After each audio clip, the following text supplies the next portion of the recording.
Jemaat dipersilakan duduk kembali. Shalom. Ada sukacita, amin.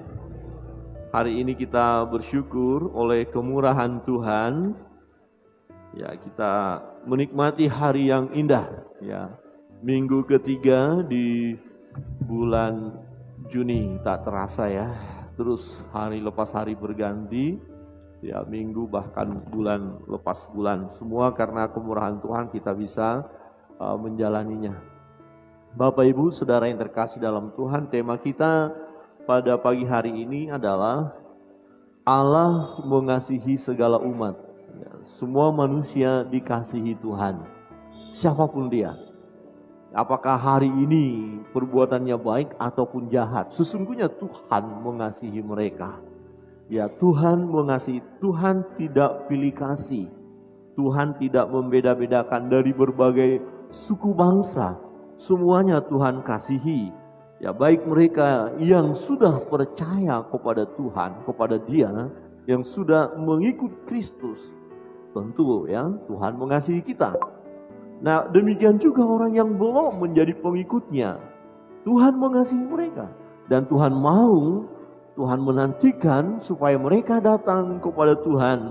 Supaya mereka pun akhirnya memuji dan memuliakan Tuhan. Tuhan mengasihi semua umat. Dalam kitab Yunus pasal 3 ayat 10, firman Tuhan berbunyi demikian.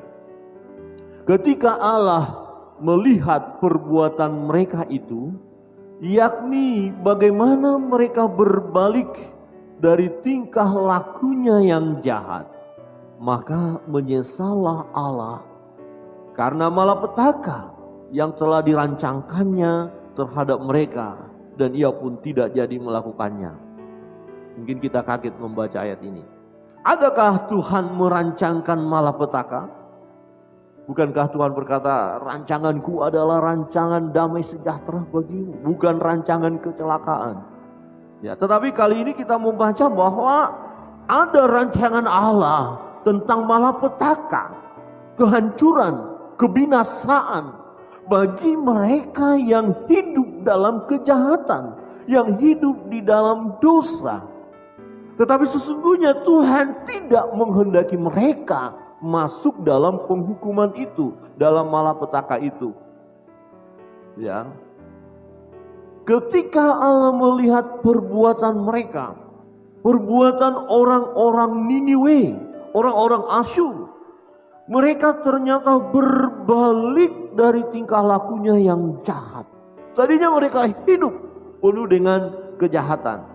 Gambarannya kira-kira begini, Bapak Ibu Saudara yang terkasih dalam Tuhan. Kita tahu semua manusia sudah jatuh ke dalam dosa dan telah kehilangan kemuliaan Allah.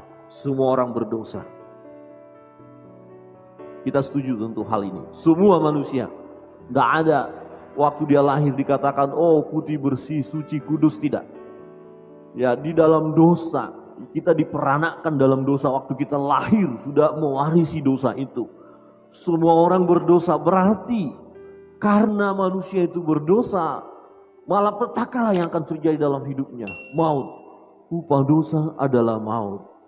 Ya, tetapi jika manusia itu bertobat, maka dia akan luput dari malapetaka. Kita yakinkan dulu diri kita. Apakah Bapak Ibu sudah luput dari malapetaka? Amin. Sudah diluputkan atau was-was? Sudahkah Bapak Ibu luput dari malapetaka? Amin. Ada yang gak berani juga ya kayaknya. Kayaknya gak luput ini Pak Pendeta. Kenapa gak luput? Kemarin saya melakukan dosa dan belum bertobat. Wah, cepat-cepat bertobat.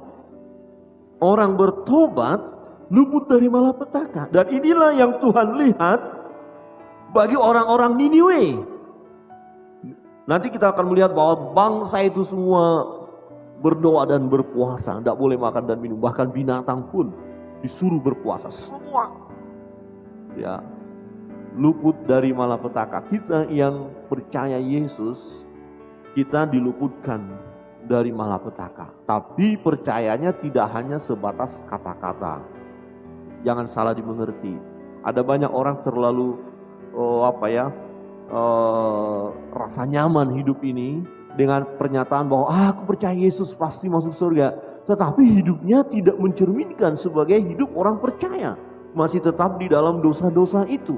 Saya mau berkata orang itu tetap masih masuk dalam malapetaka. Kalau tidak dibuktikan pertobatannya.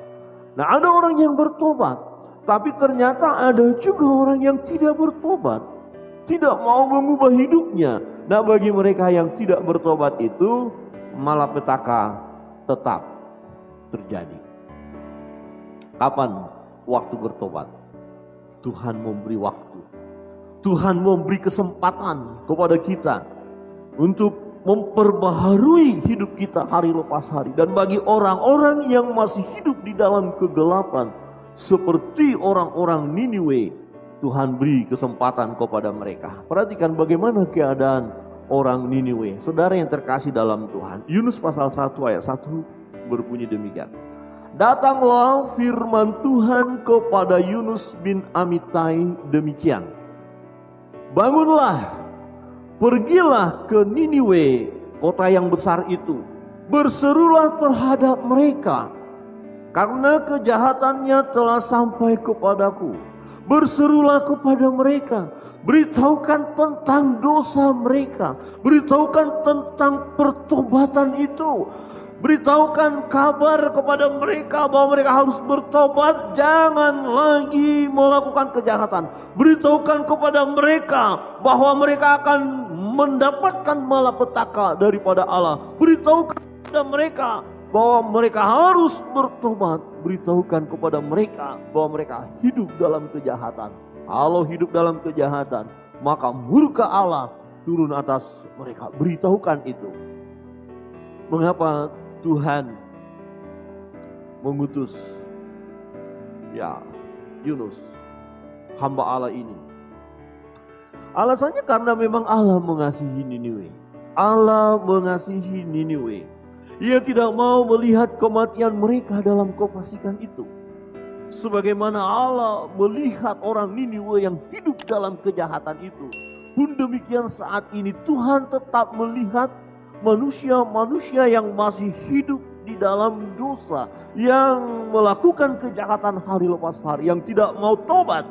Sesungguhnya Tuhan masih mengasihi mereka. Dia tidak mau melihat kematian orang-orang Niniwe yang hidup dalam kefasikan. Ia mau supaya Niniwe diselamatkan. Untuk itu mereka harus bertobat. Tidak ada cara lain. Harus bertobat. Nah, persoalannya bagaimana caranya supaya mereka bertobat? Artinya begini.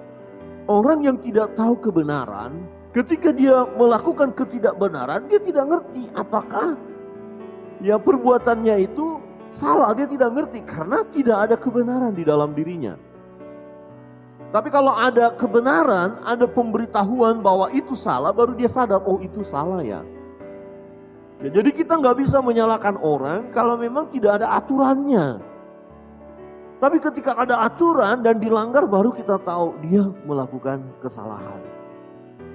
Mereka orang-orang yang tidak menyembah Allah, wajar saja kalau marah misalnya main pukul, itu biasa. Ada orang yang merasa tidak bersalah kalau marah main pukul ya. Ada di sini nggak ada ya. Ada yang bilang banyak, tapi nggak berani berkata kuat-kuat. Hidup saya yang dulu, di komunitas yang dulu. Ya ini minta maaf jangan ada yang tersinggung ya. Kayaknya sih nggak ada di sini. Ada bapak-bapak lagi mabuk. Sini nggak ada pemabuk di sini, semua baik-baik semua. Coba lihat kiri kanan. Coba lihat baik-baik kah? Dia mabuk. Apakah orang mabuk tahu kebenaran? Enggak. Istrinya baru terlambat buka pintu. Baru terlambat sedikit loh. Dia sudah main. Kamu dipanggil dari tadi. Puak. Benjol istrinya. Oh di sini nggak ada. Saya lihat wajah ibu-ibu di sini cakep-cakep. Nggak ada yang memar ya. Ya Pak Pendeta 3 minggu yang lalu memar, makanya saya nggak ke gereja. Janganlah. Halo bapak-bapak. Tapi setelah sadar kan, aduh kenapa saya pukul istri saya. Datang kepada istrinya, maaf mam ya, saya pukul kamu tadi malam ya. Gitu ya. Atau tambah hajar lagi.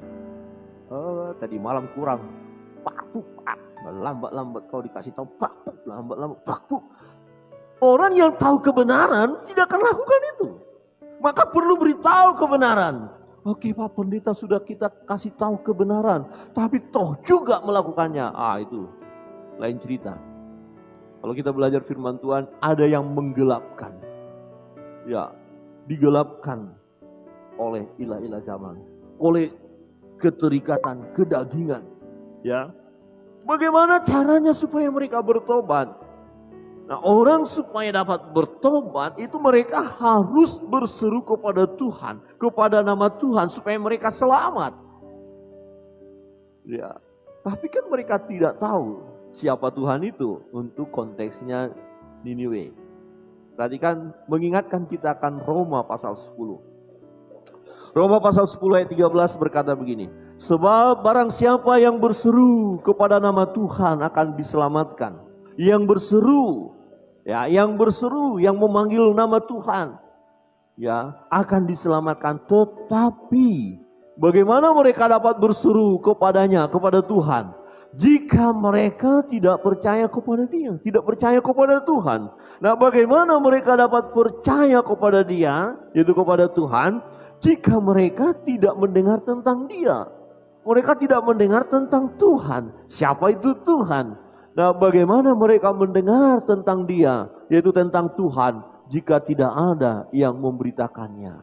Tidak ada yang menyampaikan kebenaran, tidak ada yang menyampaikan tentang Tuhan, yaitu pribadi yang mampu menyelamatkan umat manusia itu. Gak ada yang memberitahukan kepada mereka. Berarti mereka tidak berseru di dalam nama Tuhan. Jika mereka tidak berseru di dalam nama Tuhan, berarti malapetaka akan terjadi atas mereka. Saudara, ini sangat penting. Ya, ini hati Allah. Yaitu Allah mengasihi semua umat manusia.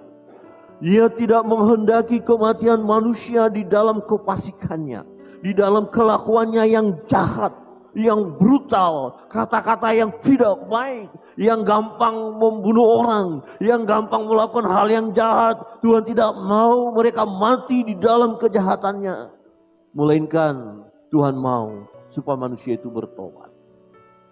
Supaya manusia itu bertobat. Mungkin ada orang-orang di sekitar kita yang kelakuannya sungguh-sungguh luar biasa, jahat sekali. Wah, itu beda ya, kalau jahat itu jahat ya, jahat tapi tidak terlalu. Kalau jahat sekali, ini benar-benar jahat nih.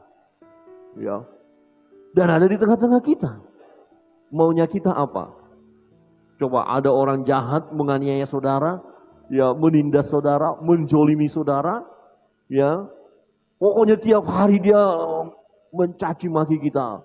Ya, dia sombong sekali dan luar biasa. Mesti ada pikiran, kamu awas kau nanti ya. Dan kemudian kita dengar tiba-tiba berita, dia kecelakaan. Syukurlah kalau begitu. Gitu kan? Maunya begitu. Tapi hati Tuhan beda. Ya, bukan. Tuhan mau dia bertobat. Kadang-kadang dari sisi kita, kok orang ini jahat, kok panjang umurnya ya. Mestinya kan Tuhan selesaikan sudah, Tuhan, biar aman dunia ini. Tapi enggak. Diberikan waktu supaya mereka bertobat. Nah, sebagaimana Niniwe dikasihi oleh Tuhan, demikian juga sampai saat ini Ia mengasihi setiap orang yang masih hidup di dalam kegelapan. Ya, Tuhan mengasihi. Tuhan mengasihi. Dia mau supaya setiap orang yang masih dalam kegelapan itu masuk kepada terangnya yang ajaib. Bebas dari ikatan dosa itu. Bebas dari kuasa kegelapan itu. Ada banyak bukti. Ya, contoh di mana tadi orang yang melakukan yang jahat. Di negeri kita ada orang-orang yang tadinya ya melempari rumah Tuhan, melempari gereja. Ya, ada yang pernah bersaksi memberikan kotoran manusia ke gereja. Sangat benci dengan orang Kristen. Ya, menganiaya orang Kristen. Tahu-tahunya dia berjumpa dengan Yesus. Kemudian bertobat. Jadi hamba Allah. Tentu menyenangkan hati kita, bukan? Puji Tuhan. Dia bertobat. Ini yang Tuhan mau. Tapi secara manusia kadang-kadang kita berpikir, aduh, kenapa tidak tiba-tiba ada? Ya dulu ya, waktu satu peristiwa terjadi itu kan masuk di televisi, ditonton oleh orang, gereja dibakar. Dan tidak, ya kita lihat di televisi kan ada langsung dan orang tidak buat apa-apa. Saya pernah berpikir begini dalam hati saya, cobalah Tuhan tiba-tiba petir datang dari atas, orang-orang yang membakar gereja langsung mati. Wah, baru tahu rasa gitu ya manusia. Tapi Tuhan tidak. Tuhan hanya melihat dan merasa kasihannya. Masih dia jahat ya. Saya kasih waktu untuk bertobat. Mesti ada orang pergi dan menemui orang-orang yang melakukan kejahatan ini, memberitahukan tentang aku, kira-kira begitu. Memberitahukan tentang kebenaran. Tapi siapa yang mau ke sana? Bagaimana caranya supaya mereka yang masih hidup dalam kegelapan itu masuk dalam terangnya ajaib? Bagaimana caranya supaya ya mereka yang tadinya akan masuk malapetaka itu kemudian bebas dari malapetaka? Yang pertama, kebenaran firman Tuhan. Kita melihat Tuhan memerintahkan hamba-hambanya untuk memberitakan firman-Nya. Ini kebenaran. Tuhan tidak berdiam. Mungkin kita berkata, Tuhan, apakah Engkau tahu Tuhan tentang kejahatan sekarang? Apakah Engkau tahu Tuhan di suku sana jahat sekali, di suku sana jahat sekali, di kota sana jahat sekali, di sana orang percaya dianiaya, di sana orang-orang percaya dibasmi, di sana hamba-hamba Tuhan dianiaya. Apakah Tuhan tahu? Tuhan tahu. Tuhan lihat keadaan itu. Tuhan melihat seperti ayat 1 tadi dan ayat 2. Itu sebabnya diperintahkan Yunus untuk pergi ke Niniwe karena kejahatan orang Niniwe sampai kepada Tuhan. Kejahatan Niniwe, Tuhan melihat bahwa orang-orang Niniwe begitu jahat. Kota itu hebat, kota itu ramai, mereka kuat, peperangan luar biasa, kekuatan perang mereka hebat. Mereka adalah negara dikuasa, super power waktu itu, sombongnya luar biasa. Dan Tuhan tahu kejahatannya.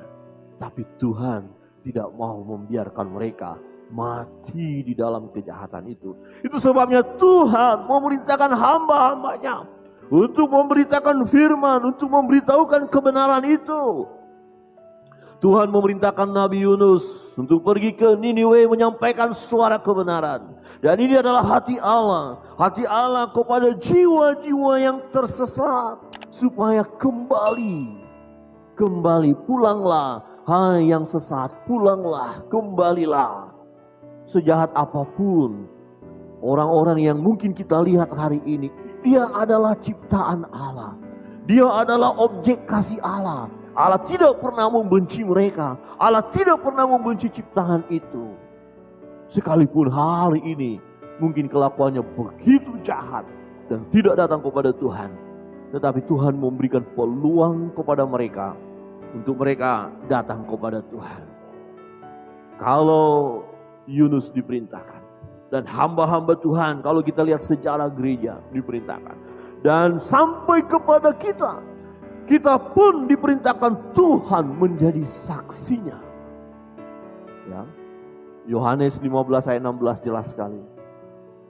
Ketika Tuhan memilih kita, dan kita ditetapkan untuk pergi dan menghasilkan buah. Jangan berkata, aku gak diperintahkan Tuhan kok. Tuhan perintahkan setiap kita untuk menjadi saksi Kristus. Semua kita saksi Tuhan, saksi Kristus. Semua kita diperintahkan untuk memberitakan kebenaran. Paling tidak melalui hidup kita.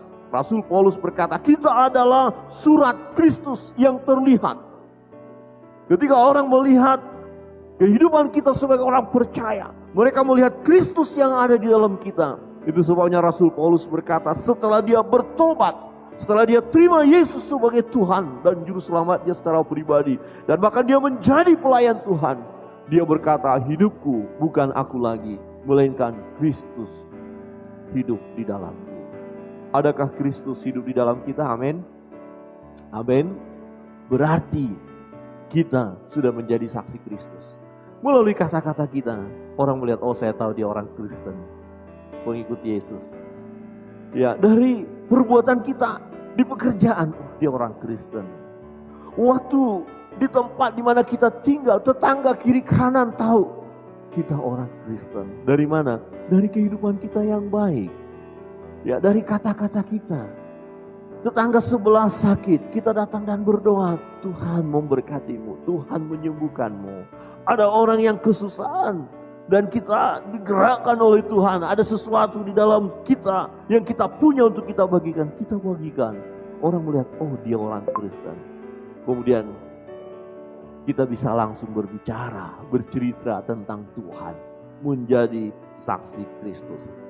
Ternyata hamba-hamba Tuhan yang diperintahkan untuk menyampaikan firman Tuhan itu adalah kita, saudara dan saya. Amin. Coba lihat kiri kanan dan katakan, kamu adalah saksi Kristus. Wow, ingat ini, pulang, tanamkan, catat di dalam loh hati kita yang terdalam. Saya saksi Kristus. Dimanapun kita berada. Kalau kita merenungkan bagian ini luar biasa loh. Jadi kalau kelakuan kita nggak baik, waduh, saksi Kristus kok kayak gitu? Ya jangan gitu dong. Berarti ada tanggung jawab kita. Gereja mula-mula, orang percaya mula-mula, mereka dalam tekanan, mereka dalam aniaya, mereka berkumpul bersehati, memecahkan roti, memuji Tuhan, belajar firman Allah. Saling mengasihi, saling melayani, saling berbagi. Alkitab berkata, ketika orang-orang melihat kehidupan orang percaya itu, gereja mula-mula, mereka disukai. Dan oleh karena kehidupan orang percaya itu, mencerminkan sebagai murid Kristus yang memuliakan nama Tuhan. Akhirnya orang-orang yang tadinya belum menjadi pengikut Kristus, tertarik dan datang kepada Yesus. Dan Alkitab berkata, jumlah mereka hari lepas hari bertambah-tambah. Dari mana? Dari kesaksian orang percaya. Ya, Tuhan melihat Niniwe penuh dengan kejahatan. Dan kalau mereka terus dalam kejahatan itu, maka Niniwe akan ditunggang balikan. Oleh sebab itu hati Tuhan tertuju kepada Niniwe. Niniwe umat itu adalah ciptaan Allah juga. Mereka adalah objek kasih Allah. Dan dia mau, Tuhan mau supaya mereka bertobat. Maka diutuslah, diperintahkanlah hambanya Nabi Yunus pergi untuk memberitahukan berita itu. Supaya mereka bertobat. Memang kita nanti melihat bagaimana hamba Allah ini Yunus. Ternyata dia tidak taat, nanti kita lihat. Tetapi bagian pertama bahwa Tuhan memerintahkan hamba-hambanya. Jangan kita berpikir oh hamba-hambanya berarti pendeta, evangelis yang sudah sekolah teologi. Tidak, hamba-hambanya adalah saudara dan saya yang telah mengikrarkan diri kita sebagai pengikutnya. Setiap orang yang percaya kepada Yesus, dia adalah milik Yesus, dia adalah hamba Yesus. Berarti kita adalah orang-orang yang diperintahkan Tuhan untuk menjadi saksi.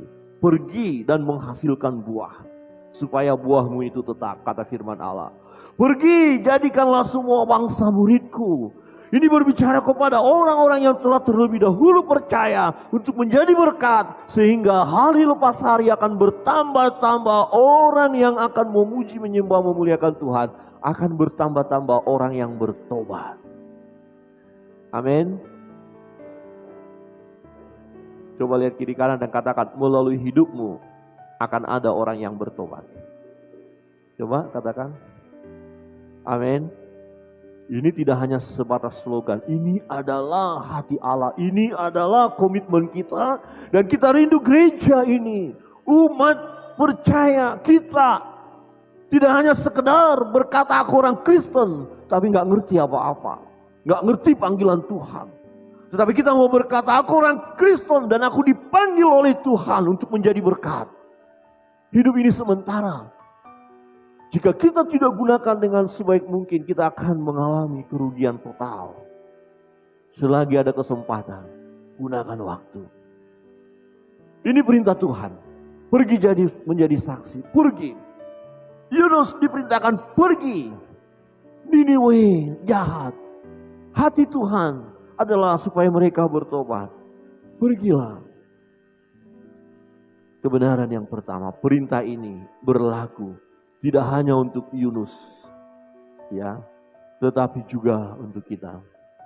Ada saudara Yunus di atas. Ya, saudara Yunus, betul ya? Wah, bukan hanya, Pak Pendeta, aduh kena saya deh. Nanti bagian yang kedua, Yunus tidak taat. Ya, kayaknya Yunus pernah nggak ke gereja ya. Kali ini aja ke gereja. Ini kok kebetulan saya ke gereja, saya kena tembak lagi. Kalau gitu, besok-besok nggak ke gereja lagi ya. Enggak. Tapi semakin semangat, amin. Ya, Yunus masih anak muda. Bahaya kalau nggak digunakan waktu yang ada. Masih panjang berarti waktu melayani. Amin. Saya harus lihat lagi ke atas, amin. Nanti yang di sebelah ingatkan, amin gitu. Ya. Tapi yang di sini juga amin. Amin Bapak Ibu. Di gereja, amin. Di luar nanti. Enggak, di mana-mana sekali amin, tetap amin. Yang kedua, kebenaran yang kedua. Diperlukan ketaatan dari hamba-hamba Tuhan. Nah, ini yang menarik. Oke, Tuhan perintahkan. Tetapi bagaimana kita yang dapat perintah? Saudara dan saya dapat perintah. Bukan hanya pendeta, evangelis yang dapat perintah. Semua orang percaya mendapat perintah. Nah, pertanyaannya, adakah kita taat? Mau tidak melakukan itu? Ini yang menjadi pergumulan sampai sekarang dan terus menerus. Sebab hati Allah terus masih banyak orang yang belum bertobat. Dan kebenaran firman Tuhan katakan Injil Kerajaan Allah harus disebarluaskan ke segala suku bangsa. Kalau semua berita ini sudah sampai, masalah percaya atau tidak itu urusan nanti. Tetapi kalau mereka sudah tahu kebenaran, selesai itu. Baru tiba kesudahannya, itu firman Tuhan katakan. Kita akan masuk kepada kerajaan 1000 tahun, masa damai. Tetapi waktunya belum. Karena kabar tentang sukacita ini masih ada kurang lebih sekian ribu suku bangsa. Ya, yang belum datang kepada Tuhan. Yang sedang menantikan kabar sukacita. Dan diperlukan ketaatan dari hamba-hamba Tuhan. Bapak Ibu Saudara yang terkasih dalam Tuhan, pasal 1 dari kitab Yunus. Kita lihat, Yunus tidak taat. Ia tidak mau melayani ke Niniwe. Bahkan ia melarikan diri dari panggilan. Ini terjadi pada masa kini, ada anak-anak Tuhan yang tidak mau menjadi saksi Kristus. Tidak mau melayani. Alasan nanti kita melihat di pasal 4. Ketika nanti orang-orang Niniwe bertobat, Yunus berkata, inilah yang saya maksud. Inilah kenapa saya tidak mau pergi. Kalau saya pergi, mereka akan bertobat dan tidak jadi dihukum. Jadi Yunus mau supaya orang-orang Niniwe dihukum. Karena memang melakukan kejahatan dari sisi manusia. Saya pikir itu mewakili kita. Kita lebih senang kalau orang jahat itu udah selesailah. Mati-matilah. Binasa sudah, bikin repot saja. Ya, dikasih tahu nanti juga nggak bertobat itu, kita bilang begitu. Udah biar aja mati sekalian, kan begitu ya manusia kita. Atau saya saja. Pada umumnya kita sama ya, itu karakter pemarah itu. Siapa di sini pemarah, coba angkat tangan. Atau suka marah, atau ada rasa marah, nggak usah angkat tangannya, nanti lihat itu pemarah. Saya sedikit temperamental, jadi kasih tahu seperti itu ya. Tapi Tuhan mau supaya mereka bertobat. Yunus tidak mau. Dia lari. Disuruh ke Niniwe, lari ke Tarsis. Bahkan dia beli tiket. Bayar harga dia untuk lari dari panggilan. Berani dia bayar tiket dia. Melarikan diri. Halo. Hamba Tuhan ini melarikan diri. Tidak mau melayani ke Niniwe. Ya, biarin aja Niniwe binasa. Saya mau santai-santai aja, tamasya saja ke Tarsis sana, jalan-jalan. Ada orang kalau lari dari panggilan kok berani bayar harga ya. Tapi untuk memenuhi panggilan nggak mau bayar harga, ini bahaya. Tapi kalau jemaat Sinam sih untuk melayani Tuhan berani bayar harga, amin. Bahkan rela menggagalkan rencana jalan-jalan demi melayani Tuhan, amin. Enggak ada aminnya. Amin. Setuju saya. Hari ini hari Minggu kita tamasya ke Bedugul. Di sana suasana nyaman, dingin-dingin empuk gitu ya. Ayo. Enggak. Daripada saya bayar ya harga ke sana, lebih baik saya persembahkan untuk misi. Amin. Amin. Haleluya. Oh, jauh lebih berharga, benar. Saudara tamasya jalan-jalan hanya sekedar pada saat di situ puas, senang. Tapi dibandingkan dengan kebahagiaan yang saudara miliki karena saudara terlibat dalam pelayanan, saudara ambil bagian di dalam doa, saudara beribadah kepada Tuhan, saudara ambil bagian dalam berkat-berkat yang sudah Tuhan berikan kepada saudara, saudara persembahkan untuk pekerjaan Tuhan. Kebahagiaan saudara melebihi kebahagiaan yang sesaat. Di mana kita pergi ke tempat rekreasi. Bisa kita ketawa di sana, bisa secara manusia. Sepertinya lepas dari beban. Tapi apakah betul benar-benar lepas beban kita? Tidak. Bukan berarti saya berkata, Pak Pendeta berarti alergi kepada rekreasi. Tidak. Atur waktu, cari waktu yang terbaik. Ada waktu khusus untuk Tuhan, persembahkan untuk Tuhan. Ada juga memang waktu untuk keluarga, persembahkan untuk keluarga. Perlu itu, ya. Hanya kadang-kadang kekeliruan kita mengambil yang semestinya waktu, berkat untuk Tuhan kita ambil untuk kita gunakan sesuka hati kita atau untuk kepuasan kita. Yunus tidak taat, kemudian Tuhan disiplin dia, Tuhan hajar dia. Terjadi apa? Malapetaka kan, hampir mati. Dan yang menarik adalah ketika kapal itu mulai goncang, muatan sudah dibuang ke laut. Dia masih enak tidur. Dia tidur. Nakhoda berkata, hei, kenapa masih sempat tidur? Berteriaklah kepada Allahmu, berserulah kepada Allahmu, kalau enggak kita dihancur. Dia tenang saja. Dan diberitahu, masalah ini terjadi gara-gara saya. Saya ini hamba Tuhan, ngaku hamba Tuhan, tapi saya tidak taat. Ketidaktaatan dari hamba Tuhan bisa membawa celaka orang lain. Benar. Kalau kita diperintahkan Tuhan lakukan ini dan kita tidak lakukan, banyak orang yang akan mengalami penderitaan. Jadi kita harus mau taat, harus taat. Nah kemudian bagaimana solusinya? Memang benar-benar Yunus tidak bertobat. Masalah satu, kenapa? Dia lebih baik mati. Dia mau bunuh diri. Iya. Dia berkata, kalau gitu lemparkan saya ke laut, maka laut akan tenang. Dan memang saudara pelajari nanti, dilemparkan dia. Tenang, redah laut itu. Syukur, ada kesempatan yang kedua. Atas perintah Tuhan, ikan besar datang menelan Yunus. Puji Tuhan, ikan besar. Kalau ikannya tidak terlalu besar, kebayang enggak? Kira-kira begini, Bapak Ibu melarikan diri dari Tuhan. Enggak mau lagi lah mengikut Kristus gitu ya. Karena ada masalah kah atau apakah? Tiba-tiba saudara jatuh ke laut. Ternyata ikan yang menelan adalah ikan yang tidak terlalu besar. Dikunyah-kunyah dulu. Ditelan, baru dikeluarkan. Jadi apa? Halo, yang tidak setia, awas. Ikannya tidak terlalu besar. Jangan berpikir ikan besar yang menelan saudara. Kenapa? Ikan besar sudah dibunuh. Ada banyak yang nangkap ikan besar. Sekarang ikannya tidak terlalu besar. Jadi jangan coba-coba lari dari panggilan Tuhan. Coba lihat kiri kanan. Jangan coba-coba lari. Setia melayani Tuhan. Amin. Setia mengikut Kristus. Amin. Jangan bangga meninggalkan Kristus saja kok bangga. Jangan. Hati-hati. Ikannya tidak terlalu besar. Artinya tidak ada kesempatan lain. Kalau ikan itu besar masih ada. Ikan besar menelan Yunus. Masih ada kesempatan berdoa. Halo Bung Yunus. Jangan sampai ikannya sudah tidak terlalu besar ya. Sekarang. Dulu ikannya besar. Nah di pasal 2 kita melihat dia baru menyadari di dalam perut ikan itu dia merasakan panas, gelap.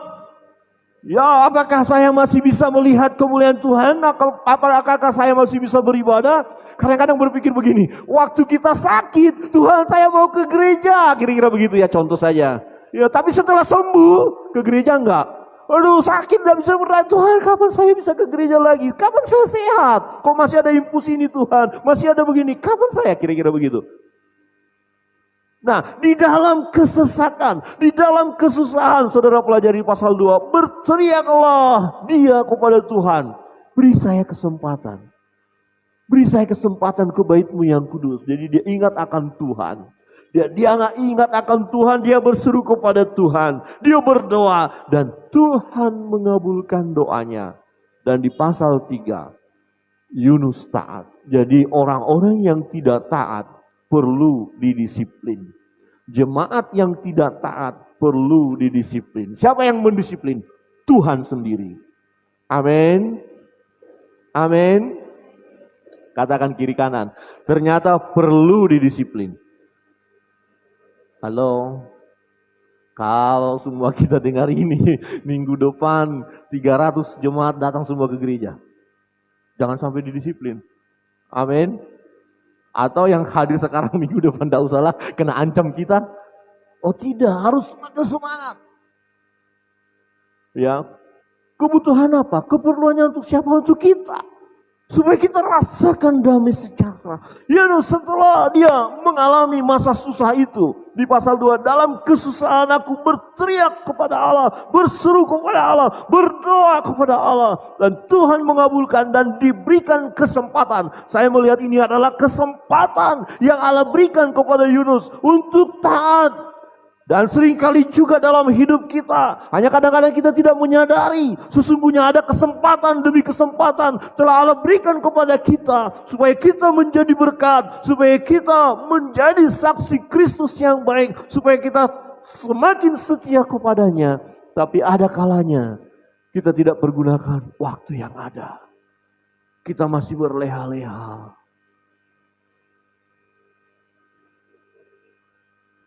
Kemarin saya mengikuti satu ibadah seorang teman hamba Tuhan yang dipanggil oleh Tuhan. Dia sudah mengalami kesembuhan secara ajaib karena penyakit getah bening dan sudah sehat dan dia gunakan waktu untuk melayani, bersaksi. Saya tertarik dengan foto beliau, sampai membaptis orang. Membaptis, dia melayani sampai membaptis. 2 hari yang lalu dia dipanggil Tuhan. Sebentar jam 2 dimakamkan di Mumbul. Hamba Tuhan, pendeta, gembala sidang. Setelah 6 bulan sebelumnya mengalami sakit yang luar biasa sampai habis tubuhnya semua. Ini sudah bengkak begini. Kemudian mujizat terjadi. Tuhan berikan mujizat. Dan setelah mengalami mujizat itu, dia gunakan bersaksi untuk melayani Tuhan. Bercerita bagaimana selama dia sakit.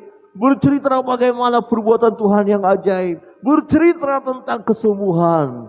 Dan ternyata sisa hidup itu sungguh dia pergunakan dengan baik. Dia tidak mengerti kalau akan meninggal dalam waktu yang sesingkat ini. Mungkin 3 bulan dari kesembuhan atau 2 bulan saja barangkali. Dia langsung melayani, bersaksi. Bisa membawa kendaraan sendiri untuk melayani. Tetapi hari Jumat malam, dengar berita sudah dipanggil Tuhan. Sedang berada di rumah sakit. Tetapi dia sudah melakukan tugas. Saudara yang terkasih dalam Tuhan. Waktu yang ada, kita pergunakan sebaik mungkin. Lakukan. Ini adalah perintah Tuhan. Supaya kita menjadi saksi Kristus. Nah, persoalan adakah kita taat? Ada banyak orang yang saat ini tidak taat. Tidak mau tahu tentang pelayanan. Tidak mau tahu tentang orang lain yang masih hidup di dalam kegelapan. Kalau kita berkata saya peduli dengan mereka, adakah kita mendoakan mereka? Adakah nama-nama mereka kita sebut di dalam doa kita? Adakah suku-suku itu kita bawa dalam doa? Adakah para misionaris yang berangkat pergi ke suku-suku itu kita doakan? Adakah dana kita masukkan dana misi untuk kita gunakan mendukung pelayanan? Mungkin kita berkata, saya belum bisa pergi, tetapi doaku, aku mau berdoa. Aku mau berdoa. Ini adalah perintah Tuhan supaya aku terlibat dalam pekerjaan besar ini. Amanat agung ini. Ini amanat besar. Harus kita kerjakan bersama-sama. Oh, aku punya dana. Memang tidak seberapa, tapi saya mau ambil bagian di dalamnya. Sejak awal kita bersama-sama mendirikan gereja ini dengan pengurus, ya dengan Bapak Ibu jemaat mula-mula, kita udah berkomitmen dana misi harus ada. Ya karena kita ada juga karena ada misi dari Korea. Saudara yang terkasih dalam Tuhan, mari kita taat, lakukan bagian kita. Ada bagian kita. Yudus sebenarnya punya kemampuan untuk pergi. Tetapi setelah didisiplin oleh Tuhan, di pasal 3 baru dia taat. Saudara perhatikan di pasal 3, dia langsung bergerak, dia langsung melakukannya. Dia taat, segera dia pergi dan memberitakan kabar itu. Ya, dia berangkat, dia tidak menunda-nunda. Tuhan panggil dia untuk pergi dan dia pergi. Dia beritakan, dia hanya menyampaikan bahwa Niniwe akan ditunggang balikan oleh Allah. Mendengar kabar itu, saudara nanti lihat di pasal 3.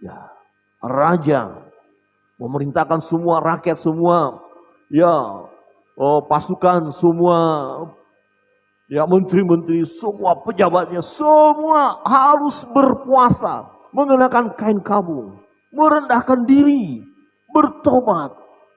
Ya, tadi di ayat 10. Bertobat, berbalik dari tingkah lakunya yang jahat.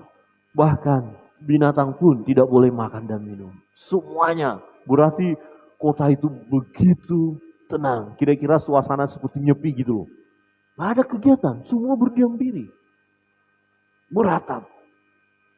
Ya, berdoa, memohon supaya malapetaka itu tidak menimpa mereka. Dan Tuhan melihat. Tuhan melihat hal itu. Saudara yang terkasih dalam Tuhan.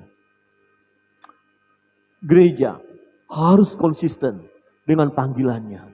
Yaitu untuk mengutus hamba-hamba Allah. Orang percaya untuk memberitakan kabar baik. Saudara dan saya, kita harus terus berkomitmen. Terlibat. Jadilah hamba yang taat. Jadilah pelayan-pelayan Tuhan yang taat. Saudara dan saya adalah pelayan Tuhan. Kita bersama-sama dipanggil untuk melayani. Dan mari kita terus terlibat dalam pelayanan. Jangan berkata, Pak Pendeta, saya tidak bisa melayani. Ya, semua kita bisa. Ada yang mendapatkan 5 talenta. Ada yang mendapatkan 2 talenta. Ada yang mendapatkan 1 talenta. Artinya semua kita punya. Saudara punya, karunia itu ada. Rasul Paulus berkata, kobarkan itu. Kobarkan, jangan padamkan. Jangan pendam.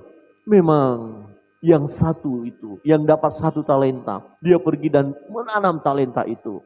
Tetapi yang 5 mengerjakannya jadi 10. Yang 2 mengerjakannya jadi 4. Sebenarnya yang 1 ini, karena ayat itu berkata, sesuai dengan kemampuan masing-masing. Yang 1 tadi, jika dia setia, jika dia taat, jika dia kerjakan, jika dia lakukan yang 1 itu, maka akan jadi 2. Kemudian akan jadi 4 dan seterusnya. Persoalannya, adakah kita setia? Jangan berkata, aku tidak bisa buat apa-apa. Mungkin orang lain tidak tahu. Mungkin saudara ada di rumah, mesbah doa pribadi, mesbah doa keluarga. Orang tidak tahu. Ternyata saudara adalah orang yang setia melayani Tuhan. Mengingatkan kita akan Roma pasal 10 ayat 15. Dan bagaimana mereka dapat memberitakannya jika mereka tidak diutus. Seperti ada tertulis, betapa indahnya kedatangan mereka yang membawa kabar baik. Siapa yang membawa kabar baik? Kita. Gereja kita mengutus. Jadi terus menyuarakan, ayo jadilah berkat. Jadilah saksi, jadilah berkat, jadilah saksi. Amin, amin.